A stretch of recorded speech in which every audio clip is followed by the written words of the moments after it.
Thanks, Claude. I would start with kind of a congratulations for all the University of Georgia.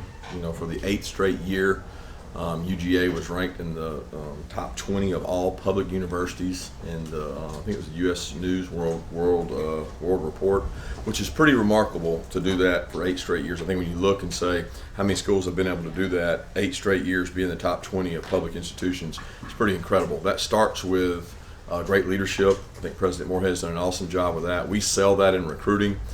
Makes me proud because I am an alumnus and I have my degree from here. So it makes it very worthy to be a University of Georgia grad and proud of what we've been able to do from an academic standpoint. I think is great.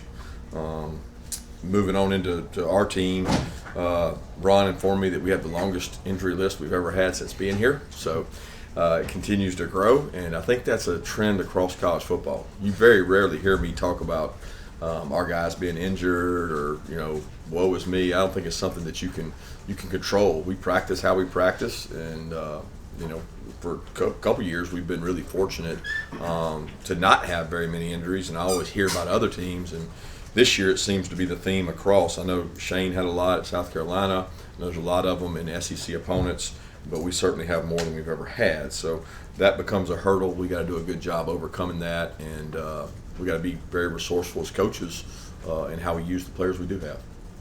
With that, I'll open it up. Obviously, at UAB, we're moving on to UAB, and I'm excited to play these guys. I've known Coach Dilfer for a while. I don't have a personal relationship with him, but I do think a lot of him as a coach. Their staff, I know a lot of guys on their staff. Eddie, who was here with us for a long time, does an incredible job, and looking forward to playing those guys this week. What have you seen out of UAB on film that you've got any through their first 2 or 3 weeks of the season? Well, they got some good football players. They got really good athletes. I don't think the record, indicates that, but they play, and you watch them, and I'm like, man, defensively they do some 4 down and some 3 down. They got really good backs, got good skill players, athletic quarterback who extends plays. They play really hard. They had a weird situation the other night with ULL. They had rain delay and different things in there, but they got a very talented football team, especially in their conference. Speaking of rain, Coach, I think I saw you come out in pregame multiple times to check the weather. Walk me through all the processes and the things you have to consider when weather's an impact. And you consider which way to kick the ball, whether to take the ball, which way you're going to go. Is it going to rain more later than earlier because it impacts the game? It's not really an advantage for anybody because both teams got to play in it, but you would rather have possessions not in the rain versus in the rain, and that's just see the turf, how much of an effect the rain that had fallen had affected the field, but that's it. Kirby, what more do you want to see out of Carson as he enters his 4th game as starter? What areas does he need to grow still? It's different every game. I think we challenge him with different things. What I've been most proud of is his composure, number one, which I never doubted. He has a great demeanor about him that he handles positive and negative almost the same. As a matter of fact, there was a touchdown Saturday. I saw him celebrate for the first time, and that's really good. Like when you see that emotion, there was one of the touchdowns in the second half that he got a little emotional and excited. I think our guys kind of rally around him when he does that. Stepping up in the pocket. There's a couple times that he started losing a little confidence and he started stepping back. He's got to be willing to step up, like they talk about in race car drivers. When the smoke's there, you got to go right through it. There's a lot of smoke in there sometimes, especially when people pressure you. You got to be willing to step up and go through it, and not always out and around it, because you can't always outrun it that way. So, but I'm really pleased with the way he's playing, but certainly things he can continue to work on. Yeah, kind of along that vein, going back and reviewing, can you see any commonalities on the red zone issues, and what would you like to see you guys do better down there going forward? It really is both ways. It's red zone defense where we've been remarkable and elite. I think we were 1 in the country last year, and we had 2 red zone opportunities that we did not capitalize on defensively, which was really the difference in the first half. I mean, at the end of the day, the difference in the first half was red area play both ways. Things we can improve on: you have to be able to run the ball in the red area, and you have to be able to stop the run. We did not. We let somebody run the ball in on us on defense, which is a no-no at Georgia, and we didn't we didn't have positive 1st and 10 plays in the red area on offense, which that gets you in trouble too, because you usually have 4 downs down there to go for it, but you can't do that if you're 4th and 10. If you're 4th and 1 or 2 or 3, you can. So we got to have positive plays both ways to get better. We certainly have to improve in that area. Yeah, you touched on injuries off the top there. 2 of your offensive tackles, Marius Mims and Austin Blasky. What's the update on them? Yeah, I think we're going to get Blasky back today. I don't know if he's 100%, but he's going to be able to practice.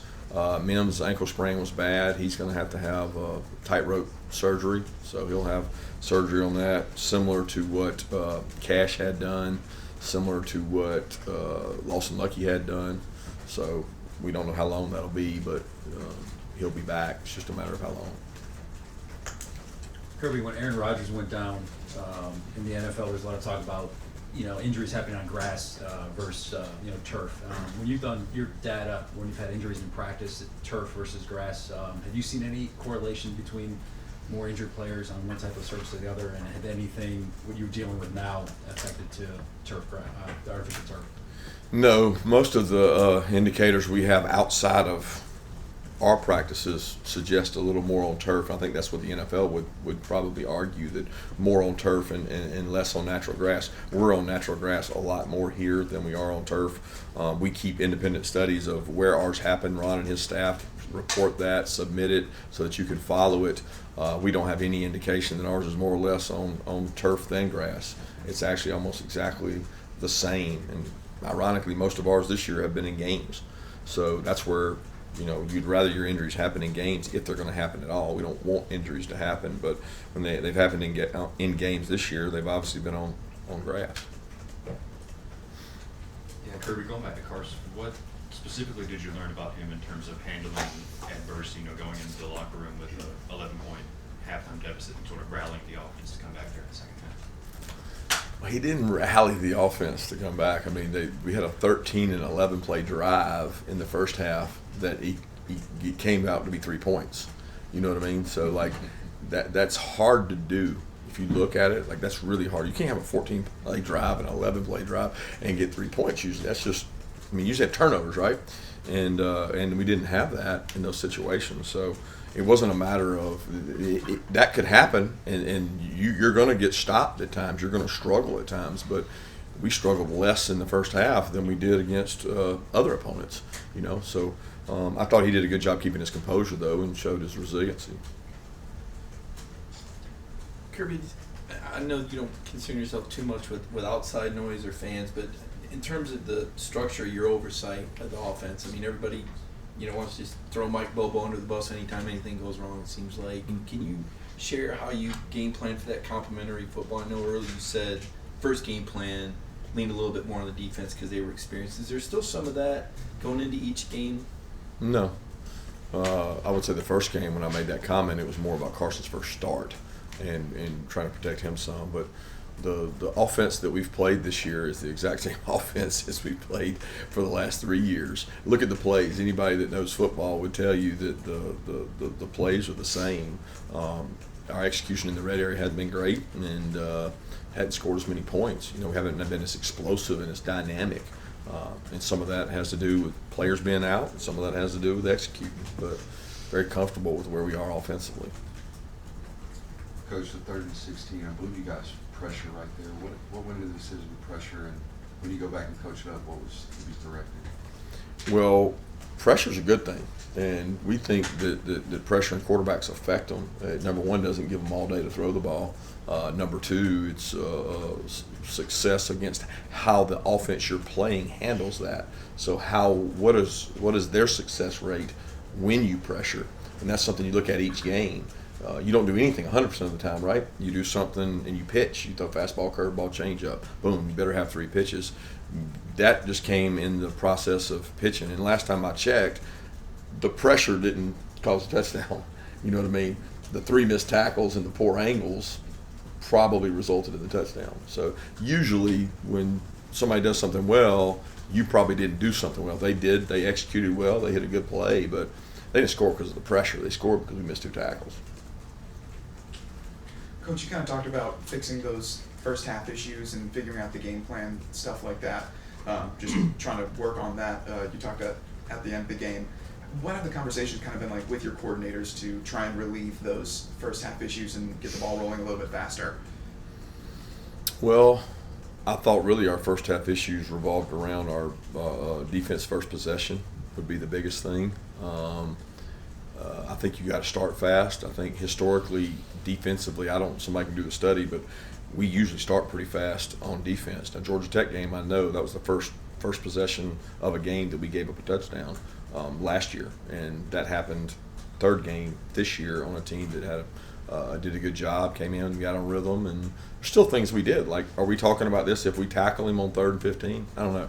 I'm really thinking about UAB, so I'm trying to keep you guys happy and appease you, but I'm very pleased with where things are. I'm not panicking in any kind of way because South Carolina has a good team, and we're figuring out who we are. We're figuring out who we are with our identity, and I think our coaching staff and players and complete organization is doing a great job.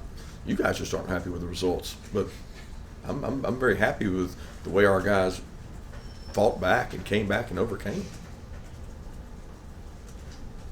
Speaking of UAB, going into this week, if you're without Amarius Mims, do you stick with Xavier Truss at right tackle and Dillon at left guard? I don't know that. I mean, it's going to depend on the health of some of the other linemen. Where's Blaskey's health?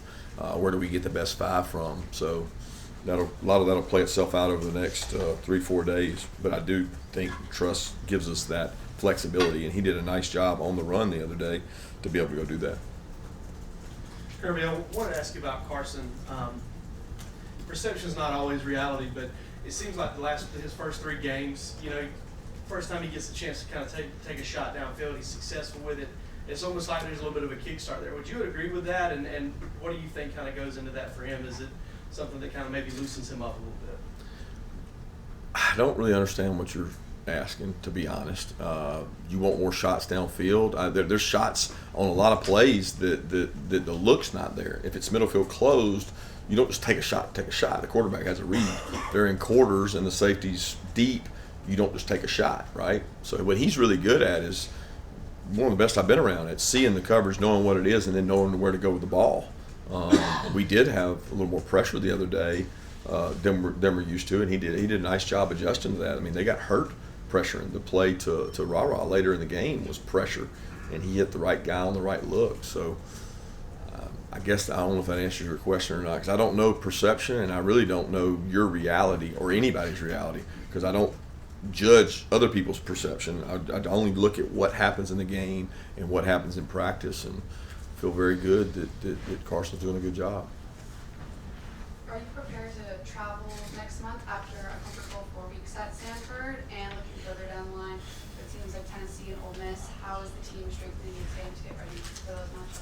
I ain't even thought about Tennessee and Ole Miss, and I ain't thought about traveling. I mean, it didn't even cross my mind. So I'll respect the question as best I can, that I'm worried about UAB and figuring out how we can be more resourceful with the players we got that are healthy. Coach, we talk about still learning this team's identity. How much did you learn, though, from this past weekend as you move forward now? Well, I learned more than I did in the other 2 games. I can assure you that, because the quality of opponent went up, and we responded to some adverse situations. You learn more about the truth, too. The truth is what you've done is who you are. And that's right now who we are, is a 3-0 team that has played 3 imperfect games. And I'm still looking for the first perfect one. Hey Kirby, when you have a kicker who has a couple misses, as a coach, how do you handle that? Do you talk to him? Do you encourage him? I know kicking can be so mental. Yeah, you definitely talk to them. You try to find out the whys and how they're feeling, what's going on emotionally, especially when it's a freshman, and you try to talk to them. And we've got guys on our team that he's close to. We've got guys that work with the kickers within our organization that do a good job, and you just try to get information and you try to help him every way you can. The first thing that'll help him is scoring touchdowns, because the extra points are easier than field goals. Hey Coach, what are your initial thoughts on Trent Dilfer's style of offense that he's coaching up in their quarterbacks unit? Really impressed. I mean, his offensive coordinator, Alex Morrison, was at Alabama forever. Chris Mortensen's son, he was at Alabama behind all the offenses, worked with Bill O'Brien, worked with Sark, was there when I was there. I have a lot of respect for Alex. He waited his turn, and he got an opportunity to go be the coordinator there. So I see a lot of flavor in his offense of a lot of the offenses that had been there at Alabama, and I'm sure Trent imparts his knowledge on that as well. Kirby, back to injuries. Did any update on Kendall and his situation? And it looked like Roderick Robinson also came off a little bit banged up. Yeah, Roger got a high ankle sprain. We'll find out how he is today. Kendall had a MCL that he's had before. He had one last year, but I don't know how significant it is, and find out where he is today as well. You ever cross paths with Trent? Any travels, any relationship with him at all? And any of your kids ever gone to one of his coaching camps back in the day? No.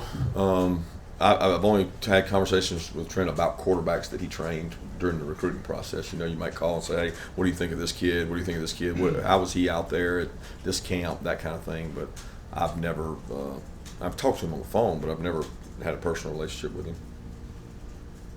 Continuing the theme of injuries, can you update us on Javon, Conkey, and Spurlin? Yep. Javon is day-to-day. Like I said after the game, I thought he might be close. Maybe closer this week. I think with the recovery, he would be closer to being able to go, but I don't know. McConkey is more than likely out this week. We're resting him, trying to get him back, and we don't have a timeline on him because it's a very unique injury. So it's like everything else you say, well, what was the last high ankle sprain? What was the last MCL? What was the last shoulder? But it's different, so we don't have something to measure that by. And then the other one you asked about was Pierce. Don't know when we'll get Pierce back. Kirby, I saw you were talking about how there'd be a lot of these close games, and we have seen that this year in college football. Do you think that the more liberal transfer rules have led to more parity? You think that's kind of what we're seeing right now? No clue. I mean, that's good speculation. I could see that. I try not to theorize those things. I don't know. I really just try to look at our team and say, where are we relative to where we need to be? I can't even keep up with all the other games out there and how much parity there may be or may not be. It's still not what the NFL is. I mean, the NFL is built to have parity, and maybe that's good for the college game that there is more parity, if in fact there is. But I don't have an explanation for why it is. I really don't. Yeah, Ra Thomas, a big catch to start that second half on Saturday. How have you seen him continue to integrate himself in the offense, especially coming over as a transfer? Yeah, he had his best practices last week. Thought he did a really good job in the practices leading up to the game. He is getting more and more confidence. Again, he was like a true freshman in terms of vocabulary of the offense, and that has gotten better with every week. He's getting so much more confident with every week, and thank goodness he is, because we need him. We need him to keep coming, and we need him to keep coming along. Hey, Coach, so you talked earlier about being pretty happy with where the offense is at and pretty happy with where Carson is at right now. So, not to speak about any other team specifically, but it's not always easy for some of these programs to move on from quarterbacks they've had for a while, and the transition hasn't been so smooth. So what do you think that you guys have done here to make that transition a lot smoother than maybe other programs may experience? Well, I think retention's important, and I want to clarify. Carson has done a good job. I don't know what you guys write, read, or hear, because you listen to a lot more of it than I do. I don't know. Like, I go by his week of practice, his preparation, and his execution, and I'm very pleased with that. I mean, he makes good decisions with the ball. Well, that happened the last 2 years when nobody was asking about him. Nobody was asking about Carson Beck. Nobody asked about Carson Beck for 2 years. But he was out there doing the same thing he's doing now. He was getting better, and that allowed for a smooth transition. Like the fact that he was hearing the exact same plays, exact same calls, and everybody thinks it's some kind of different offense. It's the exact same. It's not different. The results have not been the same. I mean, that's statistical proof. But he's transitioned well because of the fact he's in the offense that he's been, and his strengths are different than Stetson's. I mean, the one thing he's really good at, he was a great baseball player. This guy catches the ball and gets it out of his hand and is very accurate. That's baseball. That's boom, boom, boom. He can do that. You know, he does that well. And been very pleased with what he's done. And we got to get better results, that's for sure. But I'm certainly pleased with what both of them have done. Let's take two more questions. With Pierce and Lawson both out, how does that influence, if at all, your ability to go 12 personnel or just get the reps that you want from that position group in practice? We did it all last week. You know, we went 12 in the game, and we'll always carry 12 personnel. You talked about Ra just a second ago, but you know, on Dominic Lovett as well, another transfer coming in. What have you seen from his impact in the receiving game, and then also in those offshoot in the run game as well? Yeah, most of his receptions so far have been run game receptions, and then some really critical third downs he's made plays in the slot. So I've seen his confidence grow. He was probably further along than Ra in terms of learning the offense, understanding the offense, and he came from an offense that was somewhat similar. So he's had an easier transition as far as picking things up. But he's been a great kid in practice. He's full of energy. He competes. We've tried to implement, tell him, hey, look, man, you got to go strike people and block people to be an elite player, and he's trying his best to get better at that. But he's done well at the supplementary run plays, the perimeter run plays. Thank you.